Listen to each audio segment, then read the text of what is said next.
Hi, it's Heather with another installment of R-Rated Reviews. I'm in my workshop, and I actually managed to clean up quite a bit. I took my chop saw, my miter saw, and moved it to the other side because, dare I say, I'm a glutton for punishment, and I'm going to do an unboxing video because I have not had time to open up the benchtop sander and grinder that I got from Wen over the summer. I don't even know if it works, and it's too late to return it if it doesn't. So I'm not going to get familiar with it, but I'm going to do a couple of reviews tonight because I want to make some practice things, so at least I have something to show you with the products themselves. And I know I've mentioned to you guys in the past that I make these wine bottle holders, and then I was able to develop a rooster. I tried to do a bird. I have not gotten, this is like the stencil for it. I have not gotten to a bird yet, but the way they operate, these are really cool. Let me set one up. I've already like demoed them before, but let me put this down. So it'll take any size bottle of wine or liquor. I think up to like a, not a jug, but it'll do like a 1 liter, 1.25, 1.75, and they just balance. I've made a few extras. So you just, it balances on the end of its tail. You put the bottle in, and all you do is balance, it's got to be level, is you balance the bottle in the neck, and then it just balances and suspends in air. And so I have a rooster that I've also made. I figure what I'd like to do is, I just spent an hour watching a video on how to get my bandsaw. Since my bandsaw is now working again, I did adjustments on it, changed and moved the blade around because it was still in the wrong spot. It didn't sound right and it wasn't working properly. So I make these on the bandsaw, but I also sand them with my quarter cat and sometimes my orbital sander, and I sand them by hand. I think that having the benchtop sander is going to make that go so much faster. So I'd like to give it a try. And I also use my Dremel. And because I just recently I had to get a new Dremel. Oh, speaking of new, I got a new pair of socks, and they're fucking awesome. Check these out. I got AC/DC socks. From where? Dollar Tree. Dollar Tree. They had Aussie socks too, but I just went with AC/DC. So my new crazy socks, I didn't have to pay 15-20 bucks for them. I got them at the Dollar Tree. So I'm going to also possibly make another one of those little wooden bowls because my Dremel burned out. My Dremel died. And I bought a new one, and I'm looking for it. It's right in front of me. This is the Dremel 4300. I got the kit right before Christmas. It's $125 at Home Depot. It was on sale for $99, and I think it is still on sale for $99. And in fact, when TJ saw that I got it, he's like, you know, I've never owned a Dremel. I can't believe I've never had one. He's had, like, rotary tools, but he's never had a Dremel. So I bought him a kit also for Christmas. It's still in the fucking box. This one has a light. And I'm going to go over... I definitely want to go over this because I've been using this like crazy. I legitimately use this to make those entire bowls, the little pot smoking bowls I made for the kids for Christmas. It's fantastic, but I already found some flaws with it that I'll get to it. But anywho, I'm going to get the bench sander and set it up, and hopefully my bandsaw is working, and I'll show you how I make the fish. And then I can sand it, and we'll give a couple of products a try, and we'll do a review. I really do have the worst setup for a workshop, but not because I designed it poorly. It's like this was the goat barn, so the shape was already here. I need to get out of the area of having my workbench be where the tools are, because I cannot be cutting and working in the same spot. So I'm hoping that I move the chop saw, the miter saw permanently, because I have another one. I have the sliding compound miter saw up here too. So I mentioned in the past a few times that I like Wen. It's W-E-N. I don't have a ton of stuff from them, but I have my planer, TJ's planer. The planer I use is from Wen. Their stuff is all orange. And their gimmick or their marketing is, remember Wen. And they talk about how, you know, tools can be nostalgic. They should last a long time. They sort of have a mindset and a marketing concept like Craftsman. Like, they expect this stuff to not be disposable. they make a decent product, and they make it reasonably priced, and their stuff is reliable. I mean, you guys heard that. I don't know if you watched the woodworking video, but the planer sounded like shit. And that's TJ's, because it's just, I just vacuumed it out and cleaned it. I'm trying to see if I can get it to operate better. But you just can't beat the shit up. I've wanted a bench sander for a long time. And just like a planer, I'm not ready for the planer yet. I'd rather just finish beating the shit out of his and then get a new one. But he doesn't use it. So it's 4" by 36" for belts. May as well get there's some stuff in here. I gotta see what that is. There's a piece of wood in there. Some adjustments, some power switch, this thing. Oh, they go simultaneously.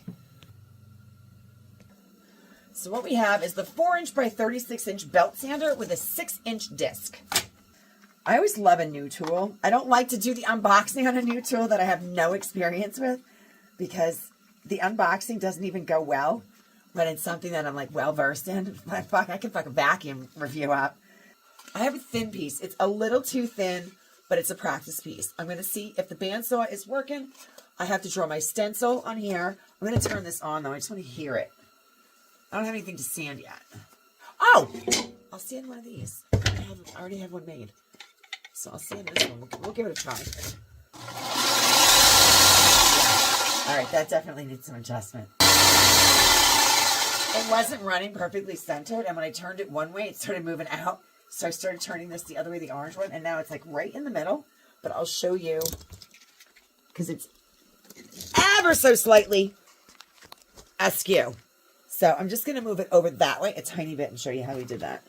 Turn it on.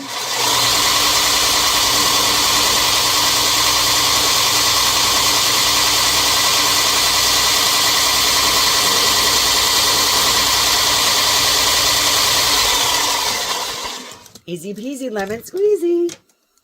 I can do my curvature on the end over here. All right, let's do this.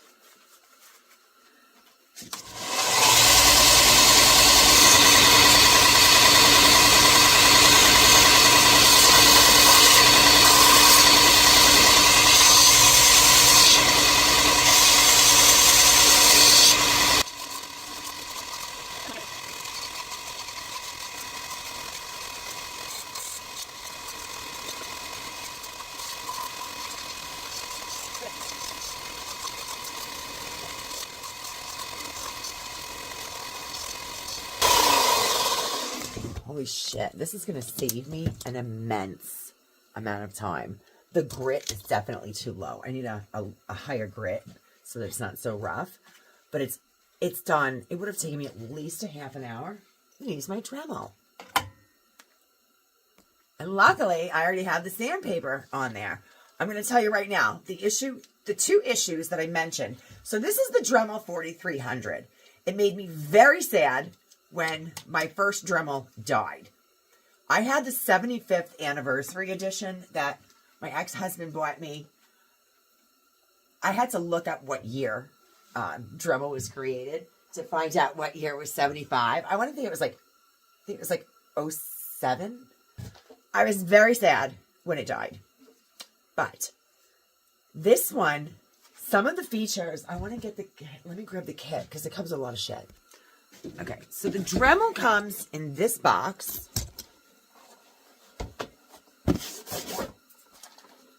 With a really nice carry case and some pretty decent accessories.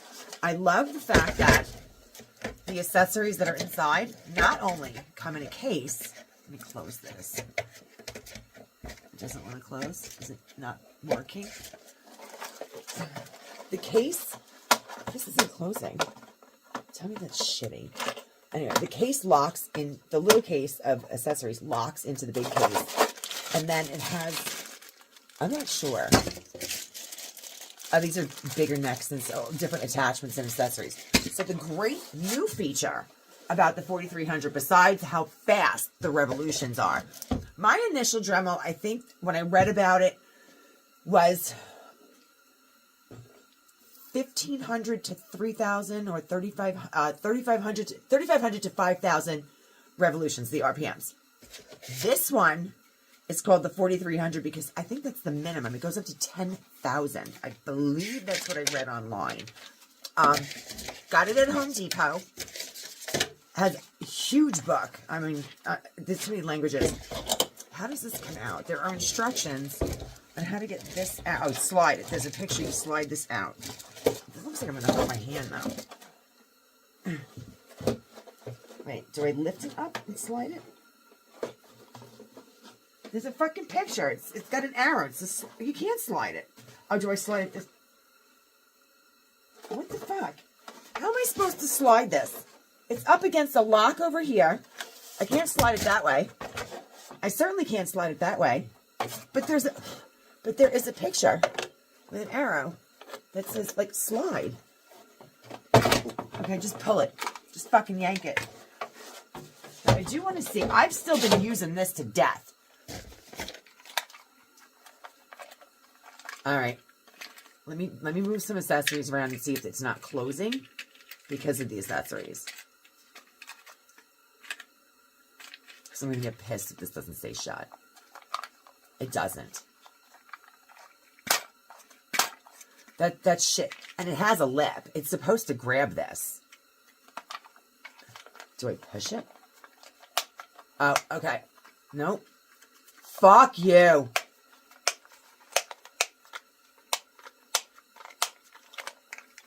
It doesn't stay shut, you cunt.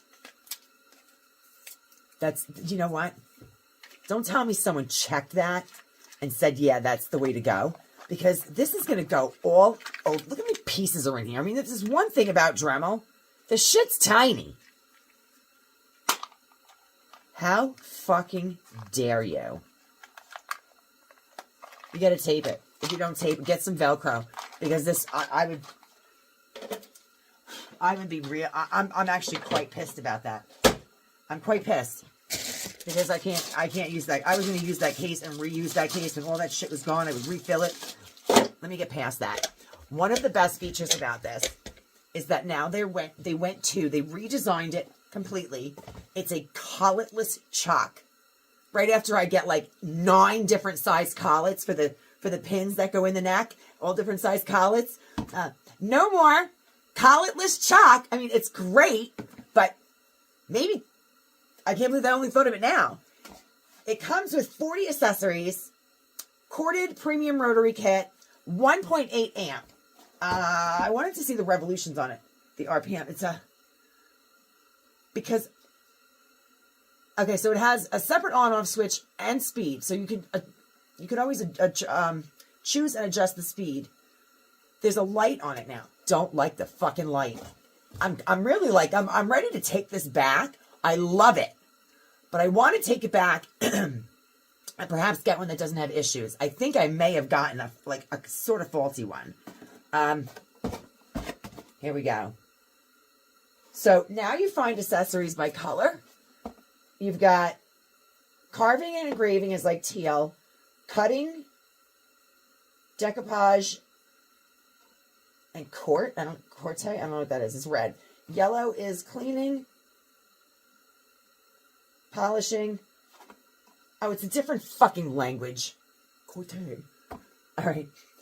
Carving and engraving is teal. Cutting. I do decoupage. I didn't realize it was a different language that they were referring to. So red is cutting.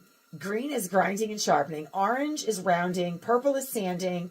Yellow is cleaning and polishing. Gray is collets and miscellaneous. And then there's like a different kind of purple, like a mauve purple, which is drilling. And black is grout removal. So those are the different categories of their accessories. So now I guess they're going to color code the packaging. So this is the colletless chalk. You press the button just like on the other Dremel so that the neck locks. The difference now is when you spin this, it just opens like a regular chalk. So it will fit any size mandrel. So these are the mandrels. The mandrels come in a variety of different thicknesses based on millimeter. And then you have to have a different size collet. So the collet that they used to have are these things. These little tiny tubes. I'll pop one out. I'll pop 2 out and show you the difference in the size of them. That was one of the reasons I love this set. that I gave you guys the link to from Amazon because of the different collets. They were expensive to buy the collets from Dremel. I got a pack of like 5, and it, it was 4. And they had like 3 sizes in there, but they were like the really tiny ones. So here's a tiny one, and then here's one that's just a little bit bigger. So depending on how thick the mandrel is, you need a collet that's going to fit that a little bit snug, and then you would twist, you press the lock button and you twist the neck on the chock, and it would lock it into place. Now, you don't need that because this opens like a regular drill. You just press the lock button, open it, put your mandrel in, any size, and just spin it shut. That's it. No wrench for tightening. One thing I didn't like when I first got it was that the light was loose, and that's sort of done the way the other one is too. So when I first got it, the light was spinning around. I couldn't figure out how the hell to lock it in place. I didn't see anything in the instructions. You have to move this where you want it, and then sort of push down on it, and then use the lock button to lock it where you want it. Now, the reason I hate the light is because I started getting used to it. I found a few helpful, convenient ways that it served a purpose, and that was only because I was finishing up the pipes and the little bowls for the kids for Christmas in the middle of the night in the living room while TJ was sleeping, and I didn't want to disturb him.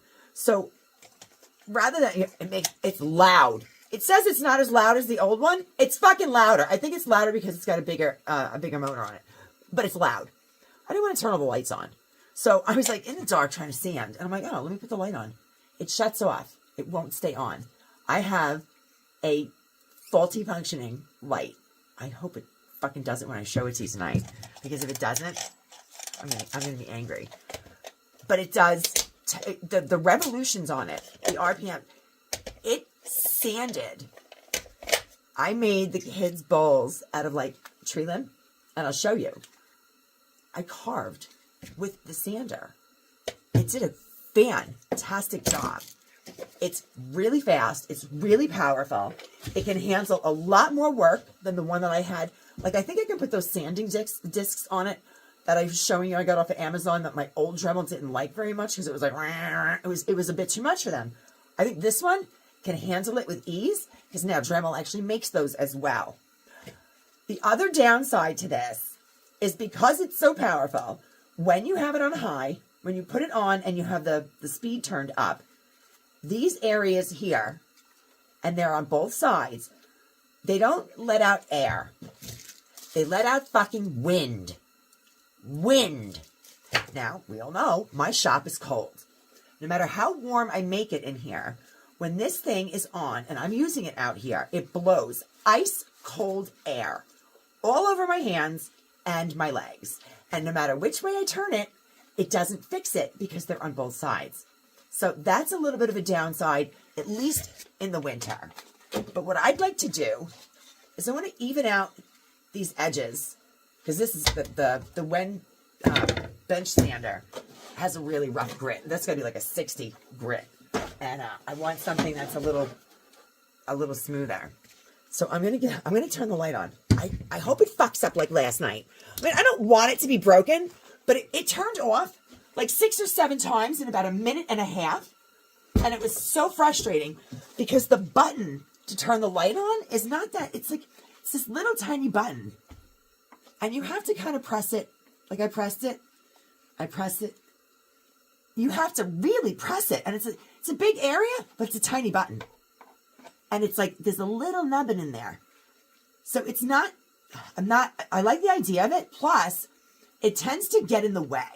So when you think you want the light, you usually don't even want it on top. I find the light's more effective if I turn it over and it's underneath. Because then I can't see the whole housing unit gets in the way of what you're actually sanding. So let's get going. That's not on high. It's fucking loud. But it's also really powerful.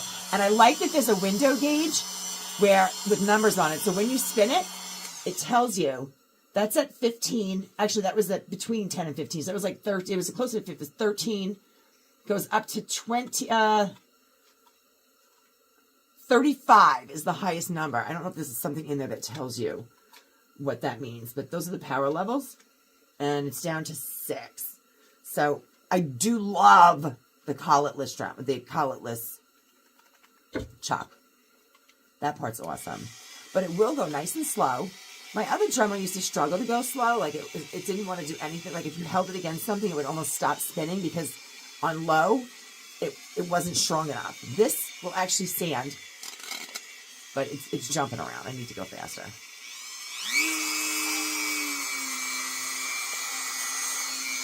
Let me turn the light on.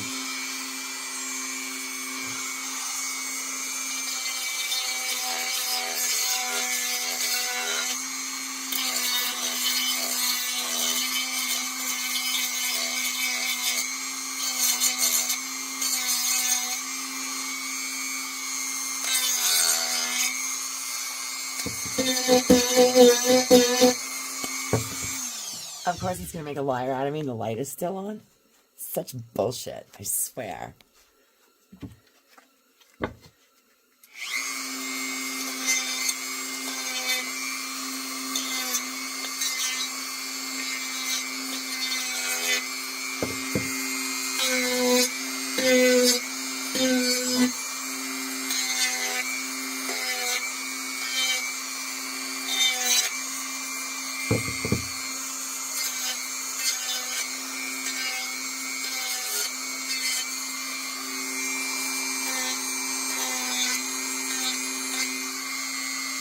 It's doing a good job.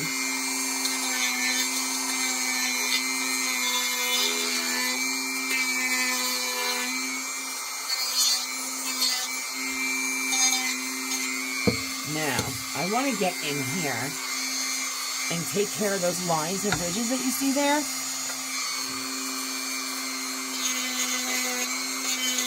This is not something I would normally use a Dremel for. But I also want to get in here. I'm going to get the skinny one for that. So this is already on its mandrel. Just going to press the button, loosen up the chuck a little, take that one out, put this one in. I like to stick them out a little bit because I don't want them all the way against the chuck. I need a little space. So, because I'm going to leave a little room. So I'm going to put that there. Done. That's it. No more wrenches, no more fighting with that little tiny fucking screw. Well, the little screws you still have to work with when you got to take the bands off and put a new one on.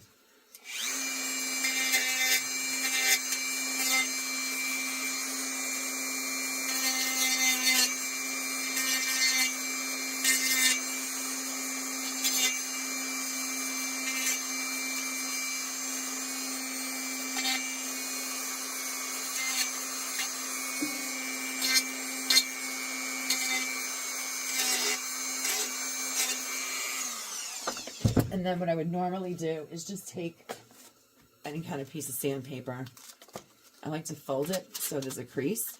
I don't want this to be like a round mouth. I want to keep it like a triangle. So I'm going to finish sanding that and keep the sharp edge. But I wanted the inside to be smooth. So I did the majority of it faster with the Dremel.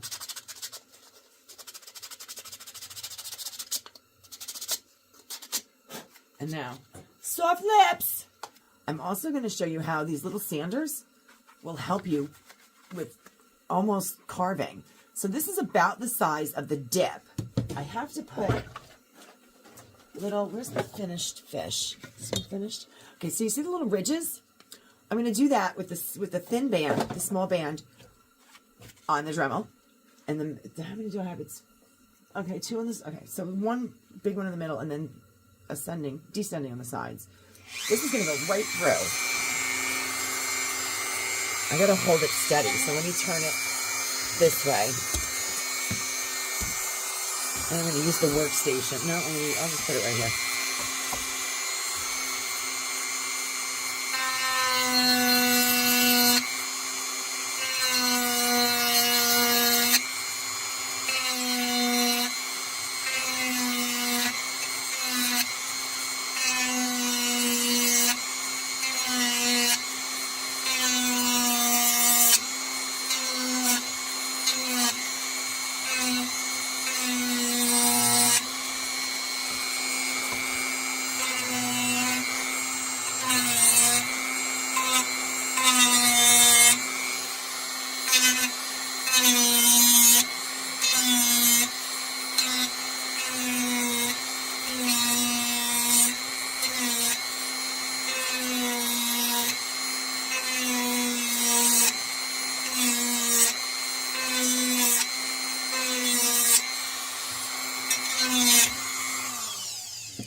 pretty decent. They're pretty deep. I mean, that was quick. I still have to finish them. I don't want to do it anymore because it takes a lot out. So I'm going to continue to fold this and put these in there. This is like a 220 grit, and just smooth them. Because when I feel like when I'm watched, it jumps and I make little dents and divots. So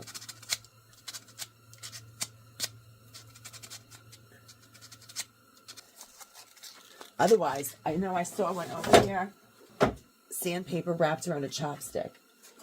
I never thought I would use them so frequently like that, but I really find that I use chopsticks for everything. Just so much stuff. I know I had one wrapped up. Oh, here it is. It fell on the floor. So I'm just gonna, this will be easier.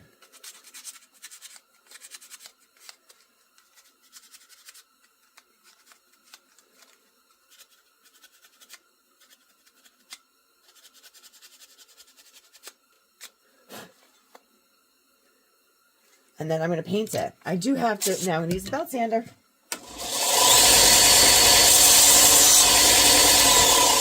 Because I nicked a couple of spots on the outside of the wood when my hand jumped.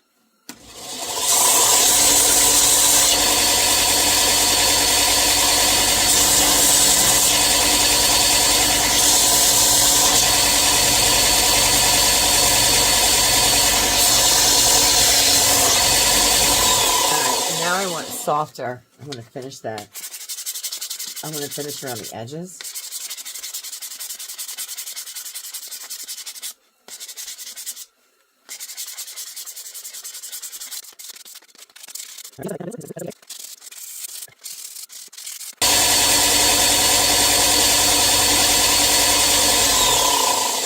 Not bad. Not bad. And then just buff it out.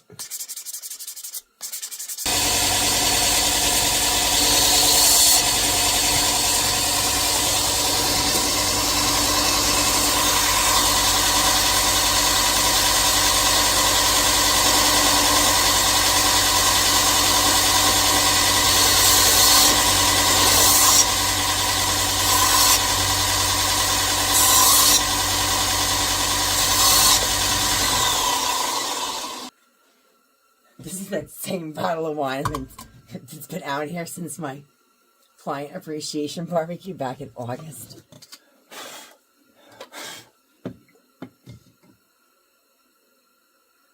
Oh, I'm going to balance it. And you can put any size bottle. I mean, think about it. This one's already open. All you have to do is just change how deep the neck goes into the hole. So the more you pull it out, the more weight's going to be at the back. And if it starts coming up, you put more weight in the neck going forward, and it brings it down. So you can put any size bottle in there. You just have to balance it. This is the stencil I made on the computer for the rooster. So I probably should get another one, because if I get that one wet or rip it, it's the only one I have. I'm pretty sure I saved it though. So I'm going to scribble on the back of it with lead pencil, and then turn it over. I'm going to trace around the edges of it, and then retrace the middle, and then the area that has the lead scribbles on the back will leave it an impression, not an impression, but it'll leave like a tiny little print, like an outline, so that I can go over it myself, because otherwise I can't see where these lines in the middle belong, and I can freehand it, but then you're talking about taking a lot of time, and it would be so much faster to just scribble on the back of it. And then when you draw on it, it leaves the lead pencil. I'm going to go with this side so there's no knot. I'm going to move this, and this is actually perfect, the size. And let you see. So all I do is just trace the outline. I do like to staple it, and I don't know if I have that out here. I don't have my stapler's in the garage, and I'm not taping it. So I'm just going to be really careful not to move it. And then, of course, when I get up here, it's going to be a pain in the butt.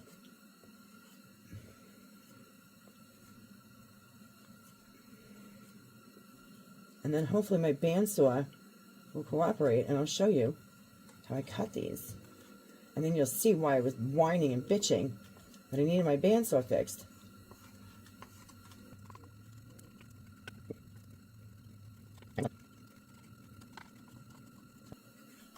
his nose, around his beak, the crease in his beak and his nostril, and his wattles, which ironically look like ball sacks.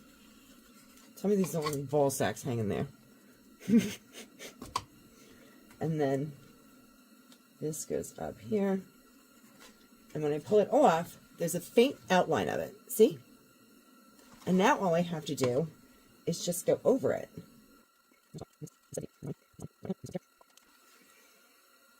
And that's pretty much so that I know how to paint it. And when I'm making the cuts, sometimes you need to see what it's going to look like to be able to see when you're on the bandsaw, if you're cutting it in the right direction. And you're like, what am I looking at? Like, it doesn't really make sense. And believe it or not, this isn't even, the bandsaw isn't even for the most fine finishing work. A scroll saw would be even more so.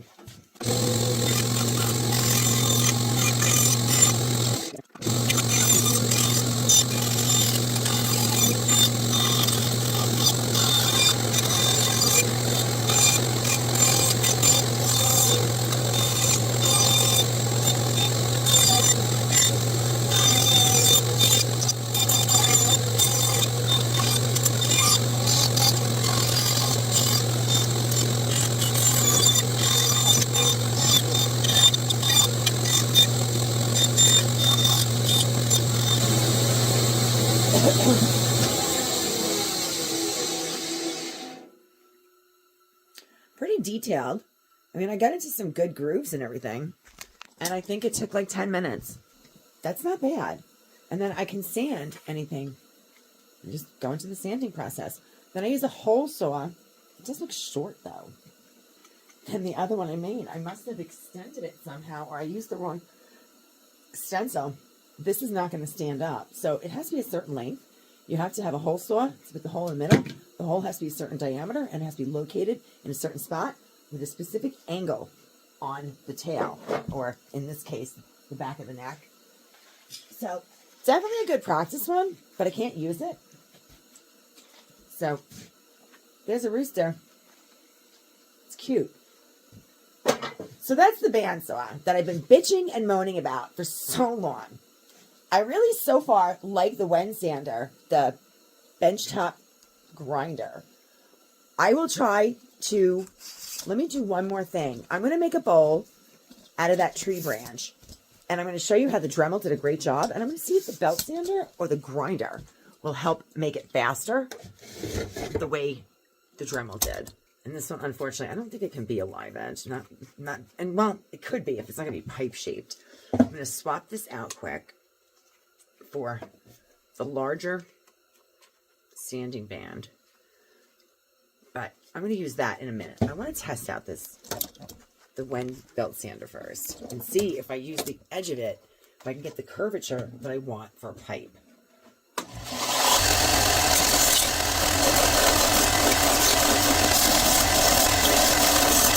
Definitely makes the neck of it much smoother, and it's a lot faster. Definitely faster than I thought it would be. This is, I think, even faster. It just doesn't make it quite as smooth, but it's easy to fix, easy to finish. I'm going to put it on high.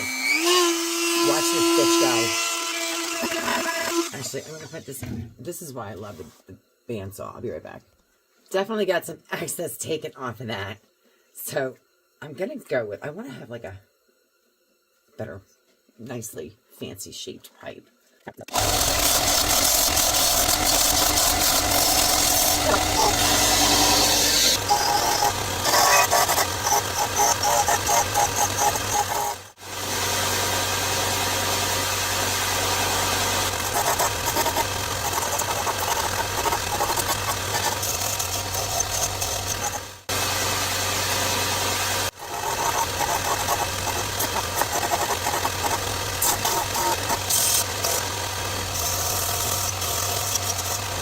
This is going to be so fucking cool.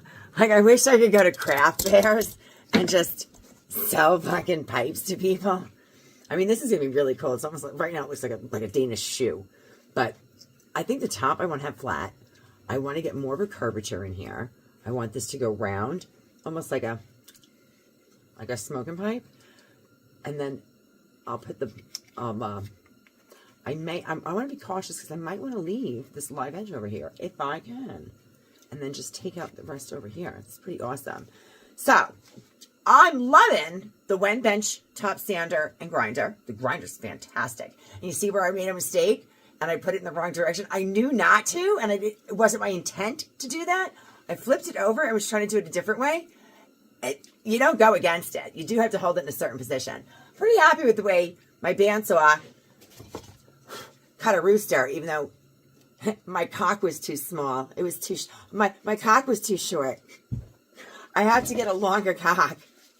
I'll work on that next time. The Dremel, I'm going to show you one more time. Maybe I can carve some of this out with it and get that shape.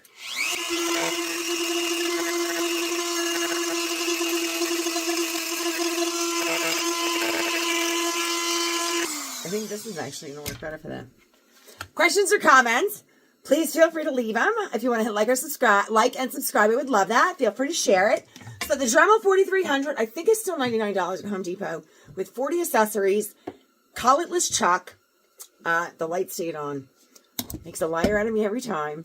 And then I'm really loving, I think this was $159 on Amazon. The bench sander is the Craftsman 12-inch, 1 horsepower that TJ got for me off of Facebook Marketplace. They still make them. It's just an older model. If you want to share it, have a great night.